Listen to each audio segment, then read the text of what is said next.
हाँ जी, तो कोल-रॉश लॉ हमने कल बता दिया वैसे तो क्या होता है कोल-रॉश लॉ। फिर भी थोड़ा सा ब्रीफ में मैं बता देता हूँ, क्योंकि जो आज बताने वाला हूँ अब वो आपको मालूम नहीं होगा पहले का, तो समझ में नहीं आएगा। सुन लीजिए, जल्दी से बस बता देता हूँ, कोशिश करने की समझ में आ जाए। Kohlrausch law, limiting molar conductivity at infinite dilution का मतलब क्या होता है कि जब हम किसी भी, हमने आपको इतना बताया था लास्ट सेकंड क्लास के अंदर कि जब हम किसी भी चीज का डाइल्यूशन बढ़ाते हैं तो उसकी लिमिटिंग मोलर कंडक्टिविटी बढ़ती है। लेकिन अगर हम उसका डाइल्यूशन इतना ज्यादा बढ़ा दें कि हद कर दें कि इनफाइनाइट डाइल्यूशन कर दें, तो उस समय पे जो हमारी लिमिटिंग मोलर कंडक्टिविटी होगी उसको हम लैम्डा एम इन्फिनिटी से डिनोट करते हैं और उसको हम कहते हैं limiting molar conductivity at infinite dilution. मतलब जब आपने डाइल्यूशन इतना ज्यादा बढ़ा दिया तो कंडक्टिविटी क्या होगी, बहुत ज्यादा बढ़ जाएगी। जब हमने इनफाइनाइट डाइल्यूशन कर दिया तो उस समय पे जो हमारी लिमिटिंग मोलर कंडक्टिविटी है वो limiting molar conductivity at infinite dilution कहलाती है। इतना हमने आपको बताया था। तो कोल-रॉश लॉ ने हमारी मदद करी थी कि किसी भी चीज की आप limiting molar conductivity at infinite dilution कैसे निकाल सकते हो कि आप पहले उसकी रिएक्शन लिखो और किसी भी, जैसे कि NaCl है तो NaCl का अगर आपको limiting molar conductivity at infinite dilution चाहिए तो पहले उसकी रिएक्शन लिखो, तो Na प्लस और Cl माइनस होगा। तो limiting molar conductivity of NaCl eight infinite dilution, तो कोल-रॉश भाई ने कहा कि भाई उनके जो आयंस हैं उनके सम के बराबर होगा, मतलब उनके आयंस की लिमिटिंग मोलर कंडक्टिविटी के सम के बराबर आएगी। मतलब lambda infinity of Na plus plus lambda infinity of Cl minus, इसके बराबर आएगी। ये कोल-रॉश भाई ने हमें बताया। ठीक है, अगर यहाँ पे कोई कोफिशिएंट मान लीजिए 2 लिखा हुआ है तो यहाँ पे भी फिर 2 से मल्टीप्लाई करा दो, इतना बताया था। तो स्ट्रॉन्ग इलेक्ट्रोलाइट के लिए एक आध हमने क्वेश्चन भी कल कराया, लेकिन स्ट्रॉन्ग इलेक्ट्रोलाइट की तो हम लिमिटिंग मोलर कंडक्टिविटी ग्राफ से भी निकाल सकते थे, ये मैंने कल पढ़ाया है, तो आप वीडियो देख लेना और डिटेल चाहिए तो उसकी पूरी। मेन मसला तो वीक इलेक्ट्रोलाइट का था कि वीक इलेक्ट्रोलाइट के हम ग्राफ से नहीं निकाल पा रहे थे limiting molar conductivity infinite dilution वाली। तो हम आज पढ़ेंगे वीक इलेक्ट्रोलाइट की कैसे निकालेंगे कोल-रॉश लॉ की हेल्प से। Application of Kohlrausch law, determination of lambda infinity for weak electrolyte. ठीक है,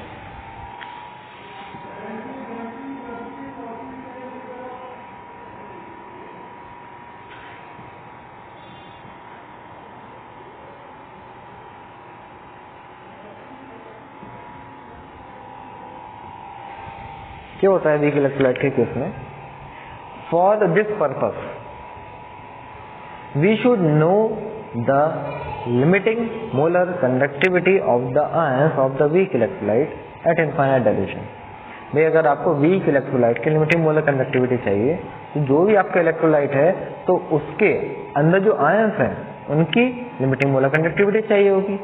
जैसे कि भाई मैंने अभी आपको NaCl का बताया, ये तो स्ट्रॉन्ग है, लेकिन इसमें भी क्या था कि भाई अगर NaCl की निकालनी है तो आपको Na प्लस की limiting molar conductivity, Cl minus की लिमिटिंग मोलर कंडक्टिविटी वो मालूम होगी तभी आप NaCl की निकाल पाओगे।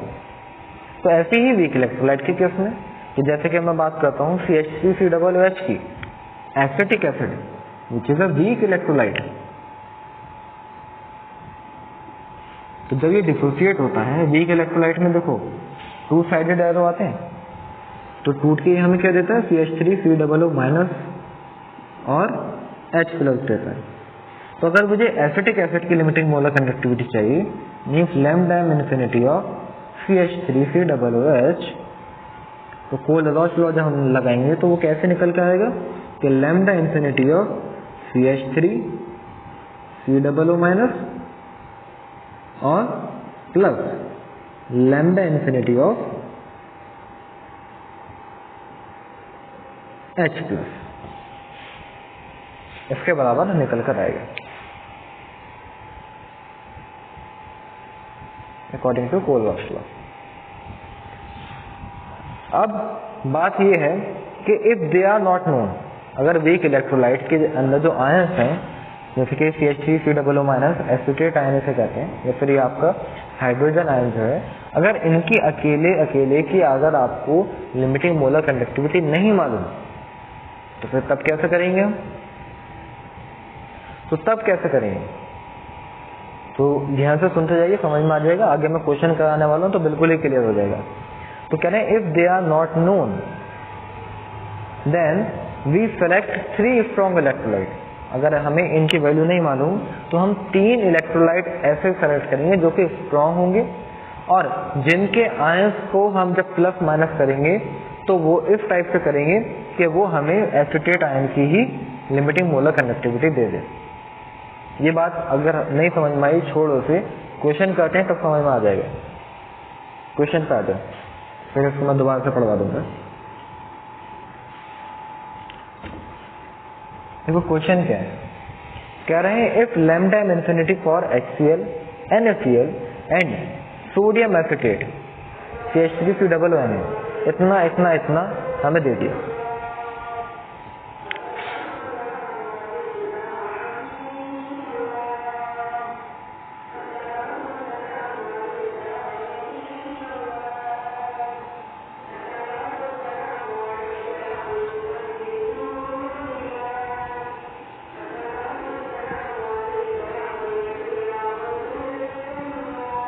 Hmm.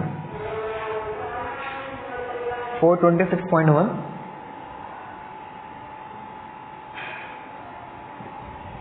NaCl 126.5 और CH3COONA 91। इनकी यूनिट्स मैंने नहीं लिखी, सबकी यूनिट 7 सेंटीमीटर पर मोल होती है, तो इतना इतना इतना हमें दे दिया। तो क्या पूछ रहे हैं, find out the limiting molar conductivity at infinite dilution means lambda infinity of CH3COOH। ठीक है, तो CH3COOH के लिए क्या चाहिए हमें, देखो जरा CH3COOH की पहले रिएक्शन लिखेंगे आप, तो विच इज CH3COO माइनस और H प्लस। तो कोलवाश लॉ लगाया हमने, lambda infinity of CH3COOH equal होगा lambda infinity of CH3COO minus plus lambda infinity of H plus, ये होगा। तो अब आपको क्या चाहिए, CH3COO माइनस की लिमिटिंग मोलर कंडक्टिविटी चाहिए और H प्लस की चाहिए, लेकिन इसका तो कोई निकालने का सामान दे ही नहीं रखा है। दे क्या रखा है, ये दे रखा है HCl, NaCl और सोडियम एसिटेट। तो इन तीनों की हेल्प से ही मैं इन दोनों की वैल्यू आपको अभी निकाल के दिखाने वाला हूँ। इसको मैं इक्वेशन 1 कर देता हूँ, देखते जाइए। फिर मैं पहले HCl की अगर बात करूँ तो HCl is a strong electrolyte, ये टूट के H प्लस देता है और Cl माइनस देता है। और इसको पर जब मैं कोलवाश लॉ लगाऊंगा तो क्या मिलेगा, lambda m infinity of HCl equals to lambda infinity of H plus और lambda infinity of Cl minus. ये हो गई सेकेंड इक्वेशन। ऐसे ही मैं NaCl को कोलवाश लॉ लगाऊं, डायरेक्ट लगा दूं, चलो नहीं लगा रहा। NaCl टूट के क्या मिलेगा, Na प्लस और Cl माइनस। चलो अब आप जरा बोलो, इसके ऊपर कोलवाश लॉ लगाएंगे तो क्या बनेगा,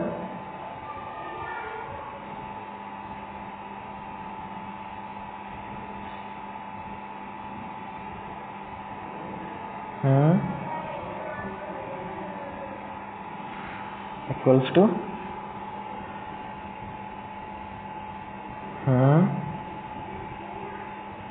प्लस शाबाश। तो ये हो गई हमारी थर्ड इक्वेशन। ऐसे हम उसको पर सोडियम एसिटेट को लगाने वाले हैं।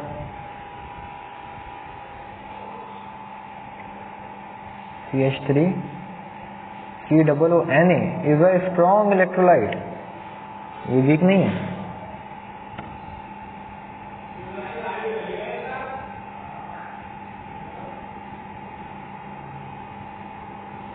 इसको पर भी हम लगाएंगे तो क्या बनेगा, lambda infinity of CH3 COONA equals to lambda m, यहाँ पे m नहीं लिखते, यहाँ पे lambda infinity of CH3 COO minus और लैम्डा इन्फिनिटी ऑफ Na+।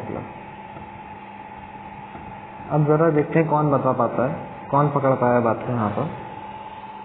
देखो इक्वेशन 2, इक्वेशन 3 एंड इक्वेशन 4 है, इनका आपस में कुछ प्लस माइनस इस तरीके से करो कि ये वैल्यू निकल कर आ जाए इक्वेशन 1 की, मतलब CH3 COO माइनस और H प्लस निकल कर आ जाए।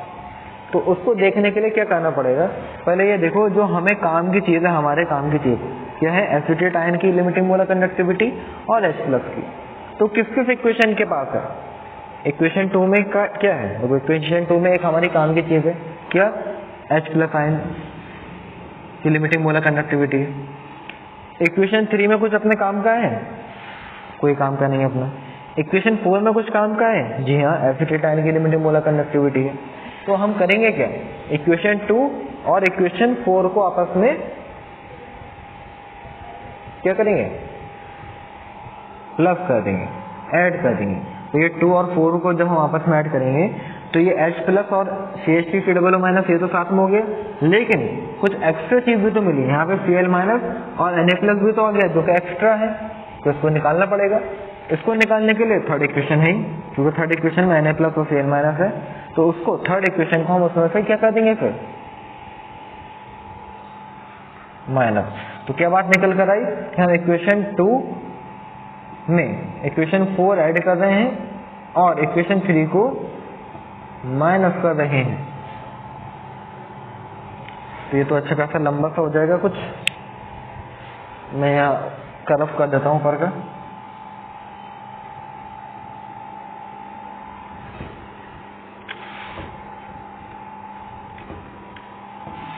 देखो भाई 2 और 4 को ऐड मैं जब करूँगा तो इक्वेशन 2 मतलब lambda m infinity of HCl plus 4 lambda m infinity of CH3 COO minus minus third वाली क्या है, lambda m infinity of NaCl equals to क्या होगा, HCl के कौन कौन से थे आए हमारे H प्लस और Cl minus, H plus plus Cl minus plus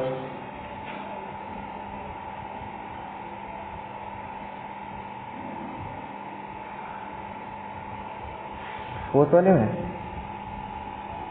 ये तो लिखा है lambda infinity of CH3 COO है।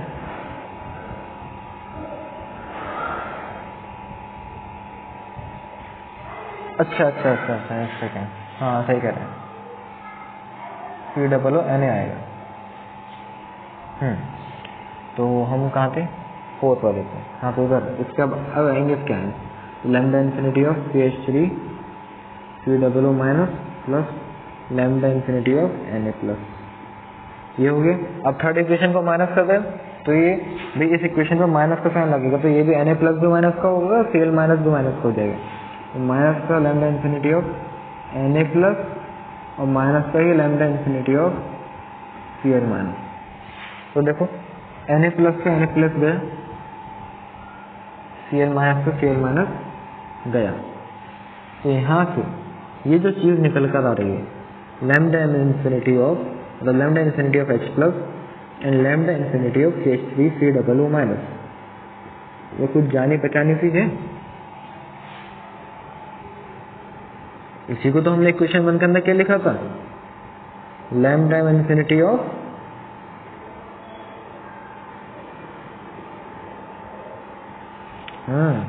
इक्वेशन 1 मैंने असल में रब कर दी, इक्वेशन 1 में ये तो लिखा था, तो इन दोनों की जगह पे ये लिख दिया और इन सब की वैल्यूज हमें गिवन है।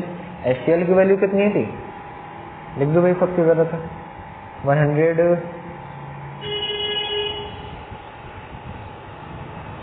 अच्छा दे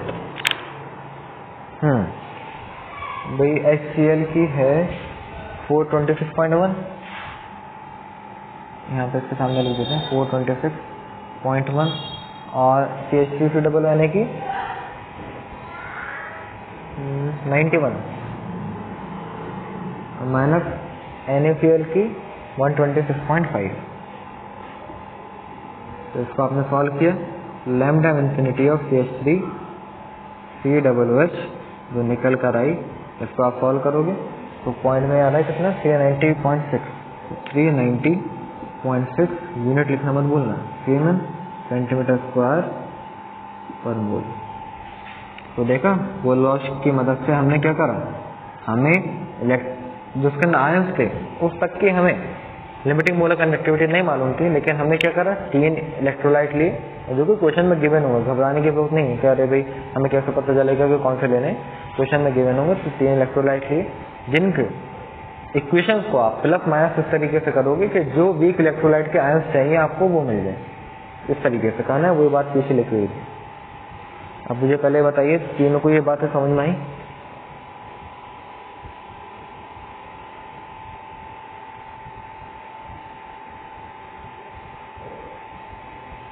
बहुत अच्छे, चलिए आगे आते हैं फिर।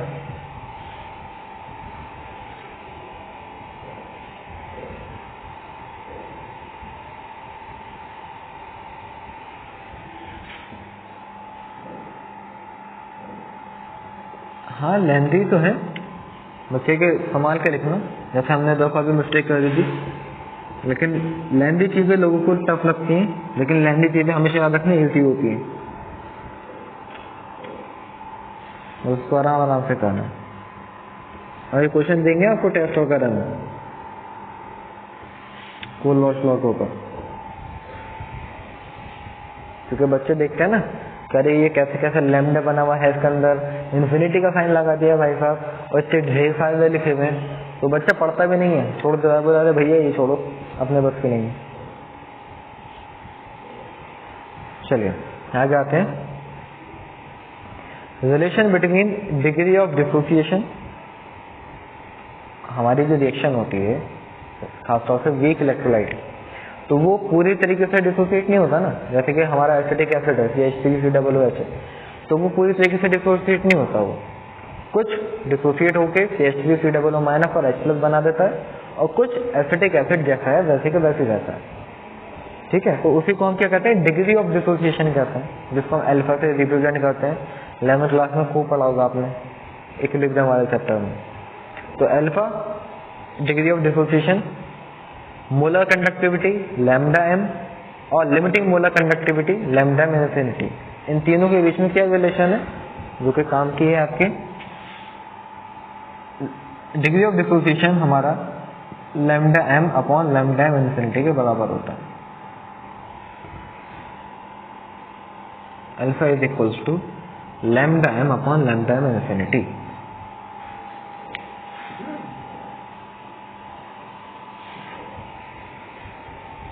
ठीक है, और इसका भी हम यूज भी करने वाले हैं आगे। मैं इसको याद रखूं कि degree of dissociation alpha, limiting molar conductivity ऊपर, और इनफाइनाइट वाली लिमिटिंग मोलर कंडक्टिविटी नीचे। अब आगे आते हैं, ये रिलेशन हो गई। अब दूसरी रिलेशन देखते हैं, relation between dissociation constant and degree of dissociation. ये रिलेशन अल्फा और उसके बीच में थी, अब हम बात करेंगे relation between dissociation constant. Dissociation constant को हम Ka से लिखते हैं क्योंकि यहाँ पे एसिड की बात होगी, और किसके बीच में, अल्फा के बीच में। तो देखो जरा ये कैसे करें, नेक्स्ट लिंक ज्वाइन कर लें क्या? हाँ कर लीजिए, केमिस्ट्री ग्रुप की लिंक ज्वाइन कर लीजिए।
देखिए समझिए,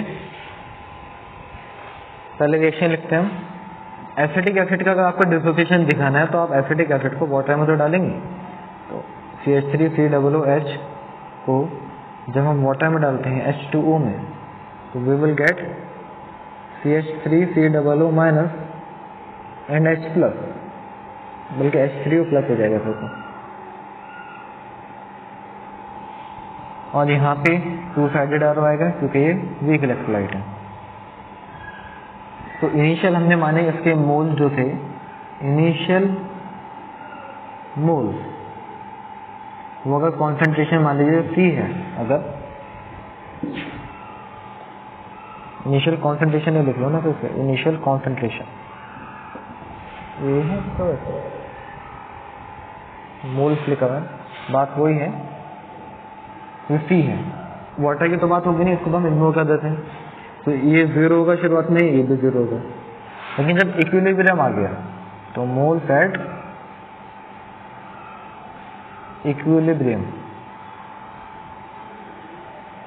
तो उस केस में क्या होता है, यहाँ पे C×1 माइनस अल्फा होता है, यहाँ पर C अल्फा हो जाता है, यहाँ पर C अल्फा हो जाता है। तो अगर C है तो यहाँ से कोई चीज़ 1 निकली तो वहाँ पे अल्फा पहुँची, मान लीजिए यहाँ से अगर C निकली तो वहाँ पे C अल्फा पहुँचेगी। फिर देखो इसके स्टोइकोमेट्रिक कोफिशिएंट भी 1 है, इसका भी 1 है, तो जितना यहाँ से निकला है उतना वहाँ पहुँचेगा। यहाँ से अगर C अल्फा निकल रहा था तो वहाँ पे अल्फा पहुँचता, यहाँ पे C अल्फा मतलब यहाँ से देखो C अल्फा निकल रहा है ना, ये C माइनस C अल्फा भी तो लिख सकता हूँ मैं, C में से C अल्फा निकल रहा तो वहाँ पे C अल्फा तो पहुँचेगा। ठीक है, अब आगे आ जाते हैं। अब हमारा इक्विलिब्रियम कांस्टेंट की रिलेशन क्या होती है कि भाई जितने भी हमारे प्रोडक्ट्स हैं उनके एक्टिव मास का product CH3COO minus into H3O plus upon CH3COOH, और हम यहाँ पे वाटर को इग्नोर कर देंगे भाई, वाटर नहीं लेंगे क्योंकि वाटर बहुत ज़्यादा मात्रा में होगा तो उसकी कॉन्सेंट्रेशन में कुछ चेंज नहीं आएगा, हम वाटर को नहीं लेते हैं यहाँ पर, पढ़ा होगा आपने। तो Ka की वैल्यू क्या आ रही है यहाँ से, CH3COO माइनस की वैल्यू C अल्फा है इक्विलिब्रियम के टाइम पर, तो C अल्फा, H3O की वैल्यू भी C अल्फा है अपॉन CH3COOH की वैल्यू, यहाँ से देखो C कॉमन ले लिया मैंने, तो ये C×1 माइनस अल्फा हो जाएगा, तो ये C से C कट, तो क्या आ रहा है इक्विलिब्रियम कांस्टेंट की value C alpha square upon 1 minus alpha, ये वैल्यू निकल कर आएगी। लेकिन अभी हम लोग बताया कि अल्फा की जगह पे हम lambda m upon lambda m infinity put कर सकते हैं, तो मैं यहाँ पे पुट कर दूंगा अभी, तो Ka की वैल्यू क्या बन जाएगी, C इंटू अल्फा स्क्वायर मतलब लैम्डा m का square upon lambda m infinity का स्क्वायर, और ऐसे 1 माइनस अल्फा मतलब lambda m upon lambda m infinity. तो ऊपर वाला तो ऐसे ही रहेगा, नीचे वाले का हम एलसीएम ले रहे हैं,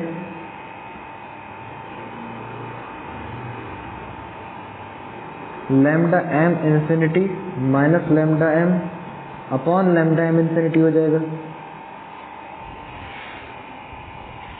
ये एलसीएम लिया ना तो लैम्डा इंफिनिटी तक रहे। और अब देखो जरा Ka की वैल्यू क्या आ रही है, भाई ये लैम्डा इंफिनिटी 1 है और ये 2 है, तो एक कट के एक बचेगा, तो क्या आ रहा निकल कर C लैम्डा m का स्क्वायर अपॉन लैम्डा इंफिनिटी 1 बचा, और ये डिवाइड में तो नीचे आ जाएगा, तो into lambda m infinity minus का लैम्डा m। तो ये हमारा इक्विलिब्रियम कांस्टेंट का फॉर्मूला निकल कर आया किसके टर्म में, लिमिटिंग मोलर कंडक्टिविटी और limiting molar conductivity at infinite dilution वाली। बताओ भाई ये डेरिवेशन समझ में आई या कुछ समझाना है इसमें?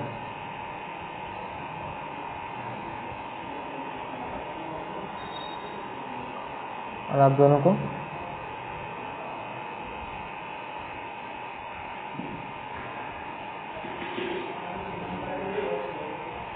गलवी दिखाएंगी।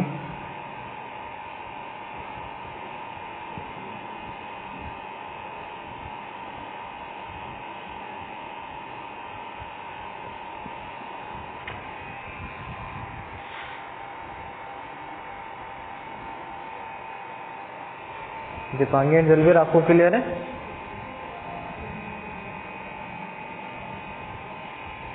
वीडियो ब्लर हो रही है?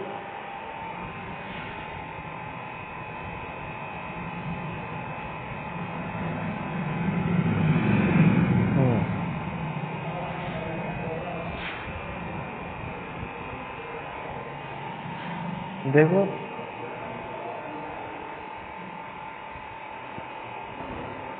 तो आगे बढ़ते हैं।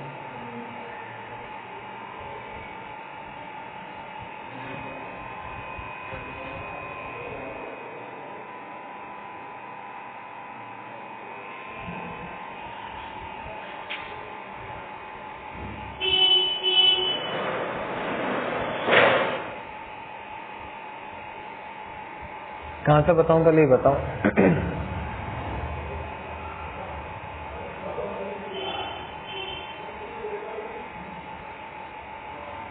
यहाँ तक आ गया था समझ में?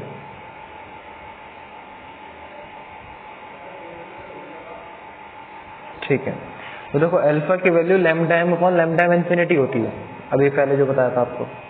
तो यहाँ पे अल्फा की जगह पे कुछ नहीं किया, बस हमने lambda m upon lambda m infinity put कर दिया।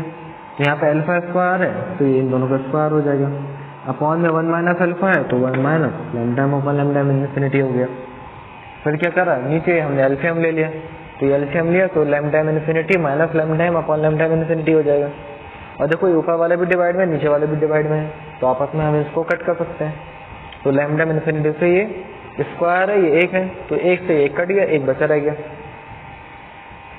फिर तो ऊपर क्या बचा, सी लैम्डा एम स्क्वायर और अपॉन लैम्डा एम इन्फिनिटी 1 बचा। और यहाँ पे नीचे डिवाइड में क्या बचा, lambda m infinity minus lambda m, तो हमने यहाँ पे लिख दिया lambda m infinity minus lambda m. तो ये हमारी के ए की वैल्यू निकल कर आई है, बस ये बताया भी।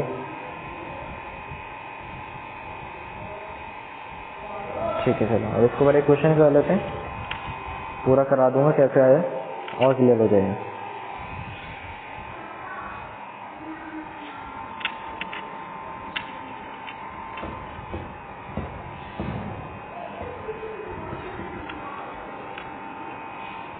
देखिए क्वेश्चन में क्या कह रहे हैं, the conductivity of 0.001028 molar acetic acid is इतनी 4.95 इंटू 10 की पावर -5 सीमेन पर सेंटीमीटर।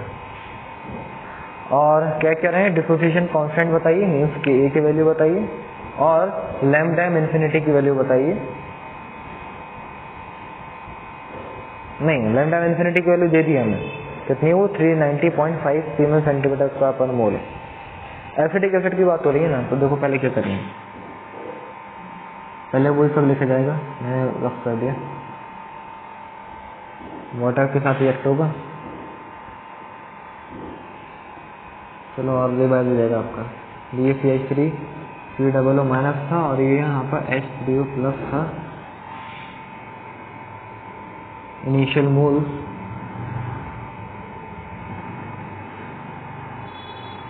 C00 और मोल फ्रैक्शन 1 किलोग्राम। तो यहाँ से C इंटू 1 माइनस अल्फा हो गया, तो यहाँ पे C अल्फा पहुँचेंगे, यहाँ पे C अल्फा पहुँचेंगे। तो के ए की वैल्यू क्या आ रही है, इन दोनों का मल्टीप्लाई अपॉन ये, तो मतलब वही C alpha into C alpha upon C into 1 minus alpha, C से C गया तो C alpha square upon 1 minus alpha, सब सेम वही है, उसे मैं जल्दी जल्दी करा रहा हूँ। तो यहाँ तक तो सारी बातें सेम ही है ना। अब क्या करेंगे, अब हमें अल्फा की वैल्यू चाहिए, तो अल्फा की वैल्यू कैसे निकालेंगे, उसका फॉर्मूला होता है lambda m upon lambda m infinity, जो कि गिवन है दोनों बातें। Lambda m limiting molar conductivity कितनी दे दी थी हमें, वो दे दी है, अच्छा लैम्डा एम की वैल्यू भी नहीं दी है, उन्होंने कंडक्टिविटी दे दी, मीन्स कप्पा दे दिया। तो भाई लैम्डा एम का फॉर्मूला याद है कैसे निकलता था अगर कंडक्टिविटी गिवन होती थी तो? जी बताइए।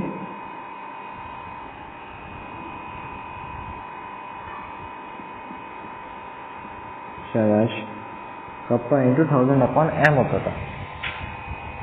तो यहाँ से हम लैम्डा n की वैल्यू निकाल सकते हैं। तो कप्पा कितना है क्वेश्चन में 4.95 इंटू 10 की पावर -5 इंटू 1000 हो जाएगा अपॉन, ये हमें मोलैरिटी दी है ना, हाँ मोलैरिटी, तो 0.001028। तो यहाँ से हमने सॉल्व किया तो लैम्डा n निकल कर आ रहा है कितना 48.15 आ रहा है। लैम्डा इन्फिनिटी की वैल्यू तो हमें सीधी जो भी नहीं है, हम यहाँ पे बस पुट कर देंगे उसे। तो 48.15 ऊपर और कितनी आई थी 390.5 लैम्डा इन्फिनिटी गिवन हमें। तो इसको सॉल्व करोगे तो अल्फा की वैल्यू कितनी आ रही है 0.123 आ रही है। तो भाई अब तो Ka आ ही जाएगा। तो Ka इक्वल्स टू कॉन्सेंट्रेशन कितनी है, कॉन्सेंट्रेशन तो वही मोलैरिटी होती है, कोई नई चीज़ कौन सा है, वो तो वही है 1.001028 इंटू अल्फा का स्क्वायर, अल्फा आया है 0.123 का स्क्वायर अपॉन 1 माइनस 0.123। यहाँ से सॉल्व कर लीजिएगा कि ए की वैल्यू कितनी आ रही है 1.78 इंटू 10 की पावर -5 मोल पर लीटर होगी। यूनिट इसकी मोल पर लीटर होगी, यूनिट भी समझ लीजिए। देखिए ऊपर हम इन दोनों को मल्टीप्लाई कर रहे हैं तो इसकी मोल पर लीटर, इसकी मोल पर लीटर, और डिवाइड किससे कर रहे हैं 1 से, तो 1 मोल पर लीटर से 1 मोल पर लीटर कट गया होगा ना। देखो Ka जो आया था वो CH3COO minus into H3O plus upon CH3COOH ये होता है। तो भी CH3COO माइनस की मोल पर लीटर हो गई यूनिट, H3O प्लस की भी यूनिट मोल पर लीटर है क्योंकि सब कॉन्सेंट्रेशन ही तो है, और इसकी भी मोल पर लीटर हो गई। तो मोल पर लीटर से मोल पर लीटर कट, तो आपकी यूनिट मोल पर लीटर ही आती है यहाँ पर। तो ये हमारा डिसोसिएशन कांस्टेंट मांग रहे थे, ये भी आ गया। देखिए इसको ज़रा ध्यान से, कुछ नहीं आया समझ में तो पूछ लीजिए।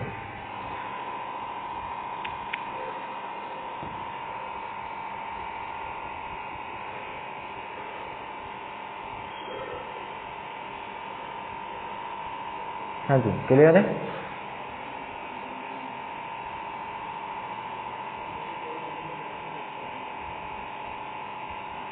ठीक है पूजा, चलो ठीक है। अब नेक्स्ट हमारा टॉपिक शुरू होना है यहाँ पे Faraday law of electrolysis. Faraday के 2 लॉ हैं, इनके ऊपर न्यूमेरिकल भी बनते हैं और इनकी डेफिनेशन बोर्ड में आती है। फर्स्ट लॉ सेकंड लॉ की डेफिनेशन मतलब ये है कि इस चैप्टर से वो देते ही हैं। तो ये हम नेक्स्ट क्लास के अंदर जब पढ़ाएंगे तभी करा देंगे। ये लास्ट टॉपिक है आपके चैप्टर का। फिर उसके बाद कुछ कमर्शियल सेल्फ आते हैं, वो थोड़ा सा हटके टॉपिक है, तो उनके बारे में हमें और पढ़ना है। फिर कोरोजन वगैरह पढ़ना है। ऑलमोस्ट 20% ये आपका चैप्टर रह गया, ये कंप्लीट हो जाएगा। और टर्म 1 में तो क्योंकि ये हमारा अभी नहीं था, अभी टर्म 2 में आ रहा है। कहाँ टर्म 1 में कहाँ आ रहा है, आपने कहाँ देख लिया?